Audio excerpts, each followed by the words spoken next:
Hay lugares en este mundo que no quieren ser encontrados, no porque estén escondidos, sino porque algo dentro de ellos lleva siglos esperando, con la paciencia que solo tienen los muertos a que alguien cometa el error de mirar demasiado de cerca. Este es uno de esos lugares, y esta es una historia real. Dicen que es mejor no saber. Tú decides.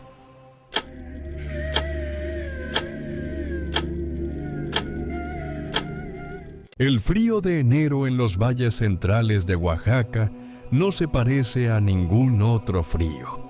No es húmedo, no es pesado, es seco, cortante. El tipo de frío que entra por las fosas nasales como una advertencia y baja directo a los pulmones recordándote, con cada respiración, que estás en un lugar donde la tierra guarda siglos de cosas que preferiría no entregar. El Cerro de la Cantera, en San Pablo Huizo, no llama la atención a primera vista. No tiene la majestuosidad de Monte Albán. No tiene el peso de Mitla. Es, en apariencia, un cerro más entre los muchos que puntúan el paisaje oaxaqueño. Árido, polvoso, cubierto de vegetación seca que en invierno adquiere ese color entre ocre y gris que hace que todo parezca viejo. Como si la naturaleza misma llevara años de luto, pero debajo de esa apariencia ordinaria, debajo de la tierra apisonada por el tiempo y por los pies de quienes lo habían cruzado sin sospecharlo, algo llevaba dormido 1000 años, esperando, con la paciencia que solo tienen los muertos. El descubrimiento no llegó como suelen llegar los grandes hallazgos arqueológicos. No hubo expedición planificada. No hubo universidad, ni financiamiento, ni proyecto académico. Llegó por una denuncia. Alguien cuyo nombre casi ninguna fuente se molestó en registrar. Se acercó a las autoridades para avisar que el cerro estaba siendo saqueado, que llegaban personas de noche con herramientas rudimentarias y linternas baratas, a abrir la tierra con la urgencia codiciosa de quien busca objetos que vender sin preguntarse qué clase de cosas estaba removiendo, ni a quién pertenecían, antes de que el tiempo se las tragara. Las autoridades intervinieron. El sitio fue asegurado. Y poco después, los arqueólogos del INAH pusieron los pies en ese cerro con una misión concreta: entender qué había debajo, antes de que alguien terminara de destruirlo. Lo que encontraron superó cualquier expectativa. La tumba, que pronto sería catalogada como Tumba 10, era una estructura funeraria zapoteca del período clásico tardío. Llevaba sellada aproximadamente 1000 años. El peso de esa cifra tardó varios días en asentarse con toda su fuerza en quienes trabajaban el sitio. Porque no es lo mismo leer 1000 años en un reporte técnico que estar parado sobre esa tierra, con las manos cubiertas de ese polvo, sabiendo que ese polvo alguna vez fue el aire que respiraron personas con miedos, con rituales, con una comprensión del mundo que compartía con la nuestra una sola certeza: que la muerte no es un final, es un umbral, y que ese umbral necesita ser custodiado. El estado de conservación era extraordinario. había ofrendas, había cerámica, había objetos colocados con un cuidado que hablaba de alguien que no fue enterrado con prisa, sino con la convicción de quienes creían que lo que pusieran en esa cámara acompañaría al difunto en un viaje que no comenzaba con la vida, sino que continuaba después de la muerte.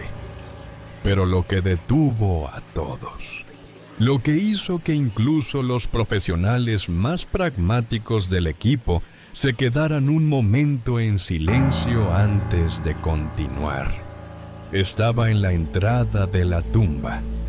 Era una figura esculpida en piedra, un rostro, pero no uno solo, dos rostros superpuestos, tallados en la misma piedra de una manera que, una vez vista, era imposible de ignorar.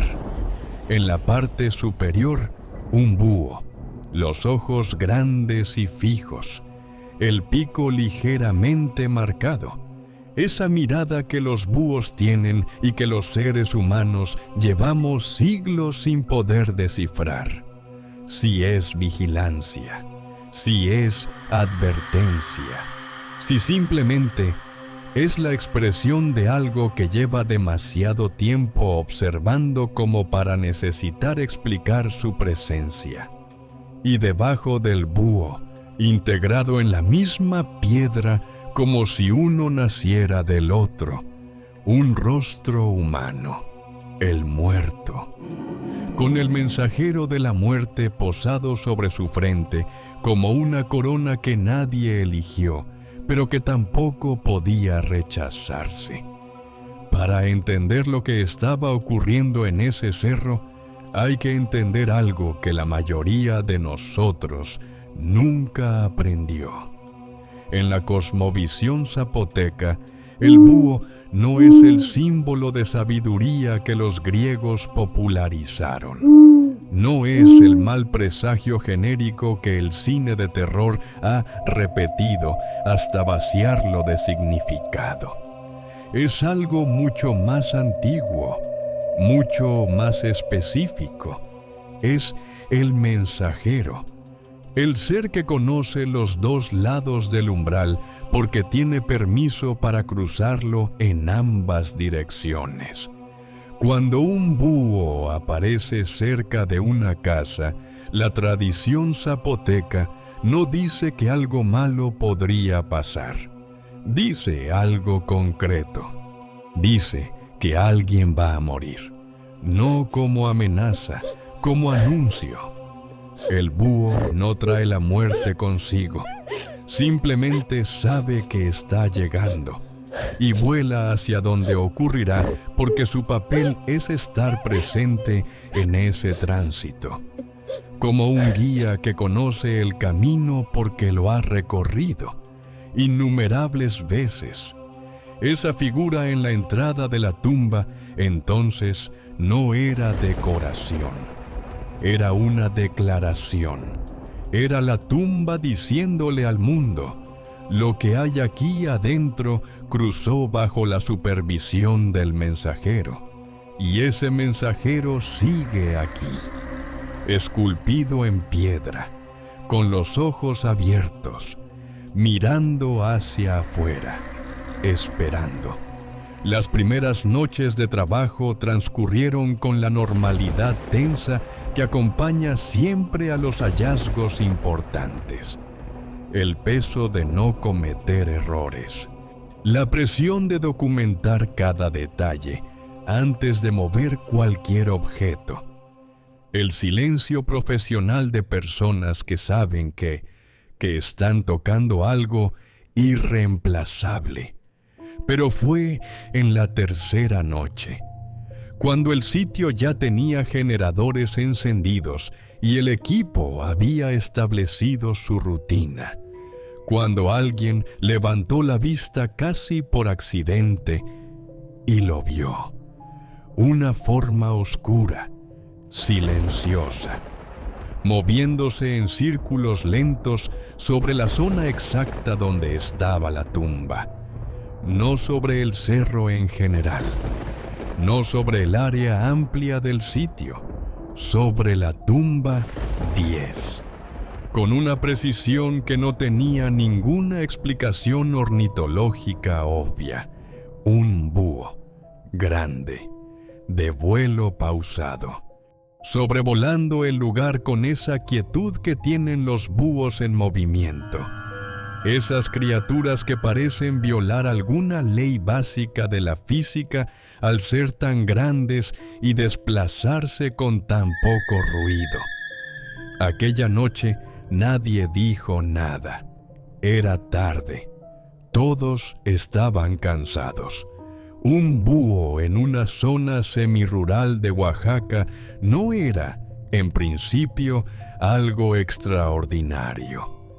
Pero el búho volvió la noche siguiente, y la siguiente, y cada noche posterior, durante todo el tiempo que duró la intervención, sin una sola excepción, con una regularidad que después de la primera semana ya era imposible de atribuir al azar. Una noche, 2 arqueólogos decidieron alejarse del área principal. Tenían que revisar un punto del cerro que generaba dudas sobre posibles estructuras adicionales. Caminaron aproximadamente 100 metros hacia el norte, con sus linternas y sus equipos. En algún momento, uno de ellos se detuvo y miró arriba. Luego miró hacia la tumba. Luego volvió a mirar el cielo sobre su cabeza. No había ningún búho. El cielo nocturno sobre ese punto del cerro, limpio y despejado en el invierno oaxaqueño, estaba completamente vacío. Pero cuando dirigieron las linternas hacia la tumba 10, pudieron ver, incluso desde esa distancia, la silueta familiar describiendo sus círculos lentos, sobre exactamente el mismo punto, siempre el mismo punto. Regresaron sin decirse demasiado, pero al día siguiente, en el descanso del mediodía, alguien sacó el tema con la precaución con que se saca algo que uno no sabe cómo nombrar. Y resultó que todos habían hecho lo mismo, en noches distintas, sin coordinarlo, cada uno por su cuenta, alejándose en diferentes direcciones para verificar si el búho simplemente sobrevolaba el cerro en general. Pero no. A 100 metros de distancia, en cualquier dirección, el búho desaparecía del cielo, y al regresar a la zona de la tumba, siempre estaba ahí. Los arqueólogos intentaron encontrar explicaciones racionales. Tal vez había en esa zona una concentración inusual de presas pequeñas que lo atrajera. Tal vez la luz de los generadores alteraba algo en su comportamiento. Pero nadie lo escuchó cazar. Nunca bajó en picado. Nunca aterrizó. Solo sobrevolaba, con una regularidad que, después de 2 semanas, ya no parecía comportamiento animal. Parecía una vigilia. Había en el equipo una arqueóloga de origen oaxaqueño. Había crecido escuchando las historias que su abuela le contaba sobre los búhos, sobre lo que significaba verlos, sobre lo que había que hacer y lo que no cuando uno aparecía cerca. Una noche, mientras varios del equipo miraban al búho desde el borde del área de trabajo, ella ofreció la interpretación que nadie había dicho en voz alta, pero que todos llevaban días pensando.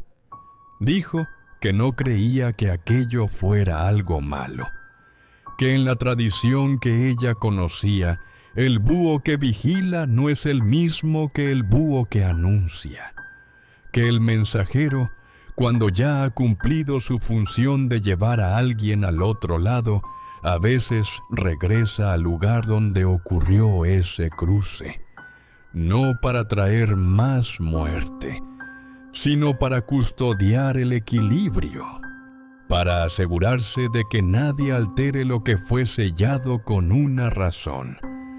Dijo que la tumba había sido saqueada antes de que llegaran, que manos sin ningún derecho sobre ese lugar habían entrado y removido cosas que no debían tocarse, y que tal vez lo que veían cada noche era exactamente lo que la figura en la entrada prometía desde hacía 1000 años, una guardia que no había terminado.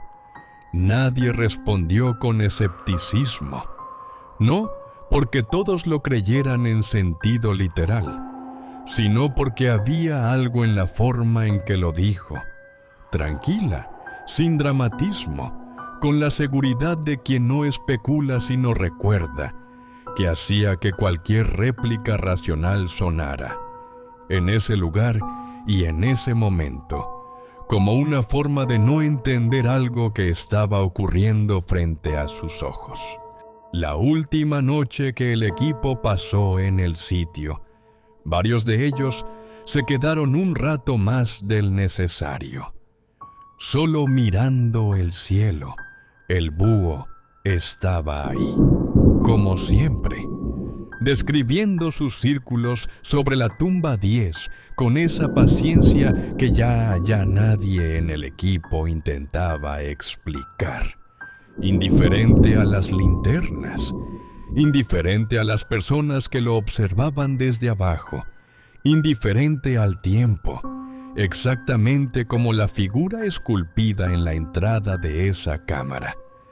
Cuando apagaron los generadores y el sitio quedó en silencio y en oscuridad completa, lo último que algunos de ellos escucharon antes de alejarse por el camino de tierra fue algo que no supieron si atribuir al viento o a otra cosa, un sonido suave, casi imperceptible, que venía de arriba y que se prolongó varios segundos después de que dejaron de mirar hacia el cielo. Nadie habló durante el trayecto de regreso.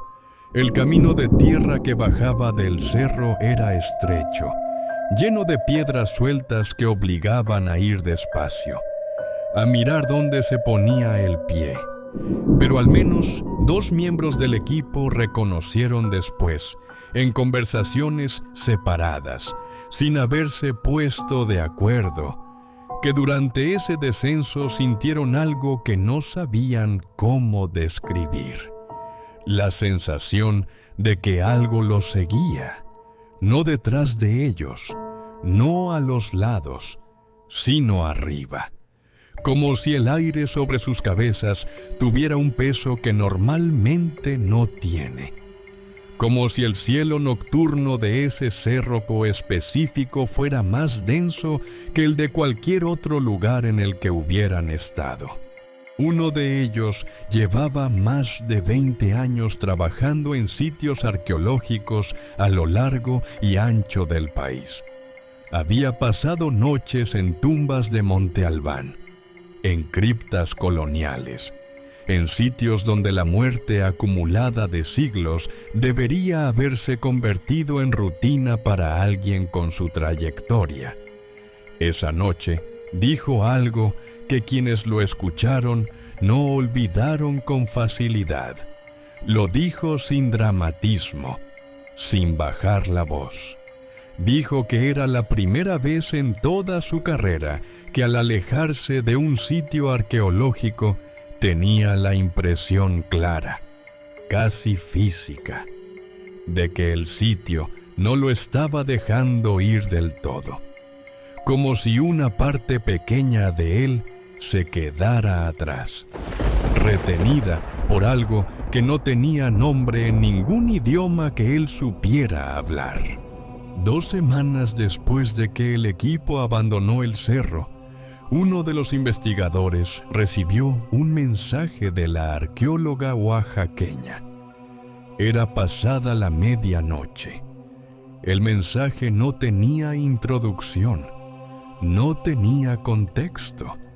Solo decía que esa noche, desde la ventana de su casa en la ciudad de Oaxaca, a más de 40 kilómetros del Cerro de la Cantera, había escuchado un búho, que no era la primera vez que escuchaba búhos cerca de su casa, que en otras circunstancias no sería nada extraordinario, pero que éste había cantado durante exactamente el tiempo que ella tardó en caminar desde la ventana de su cuarto hasta la puerta de la calle para mirar hacia afuera, y que en el momento exacto en que abrió esa puerta, el sonido se detuvo. No se fue apagando gradualmente, como hacen los sonidos cuando su fuente se aleja. Se detuvo, con esa clase de silencio repentino que no parece ausencia de ruido, sino presencia de algo que decidió callarse, porque ya había sido visto. El investigador que recibió el mensaje lo leyó 3 veces antes de responder. Una calle iluminada de la Ciudad de México, ruidosa, llena de vida, a más de 400 kilómetros del cerro. No había ningún búho. No había ninguna razón para que lo hubiera. Aún así, cerró la ventana antes de apagar la luz. La tumba 10 permanece en estudio. Los objetos recuperados siguen siendo analizados. Y la figura en la entrada, el búho sobre el rostro humano, sigue mirando hacia afuera desde el umbral de una cámara que estuvo sellada durante 1000 años, con esa expresión que los búhos tienen y que los seres humanos llevamos siglos sin poder descifrar del todo. Si es advertencia, si es bienvenida, o si simplemente es la mirada de algo que lleva demasiado tiempo en ese lugar, como para necesitar explicarle su presencia a nadie. Nadie del equipo ha regresado al cerro de noche. No hay ninguna razón oficial para hacerlo. Pero al menos uno de ellos admitió, en privado, sin querer que su nombre apareciera en ningún lugar, que la verdadera razón no tiene nada que ver con protocolos ni con permisos de acceso. Tiene que ver con algo mucho más simple y mucho más difícil de sostener con la lógica de quien ha dedicado su vida a la ciencia. Tiene miedo de mirar hacia arriba y encontrar que el búho sigue ahí, describiendo sus círculos, y que esta vez vuele directo hacia él.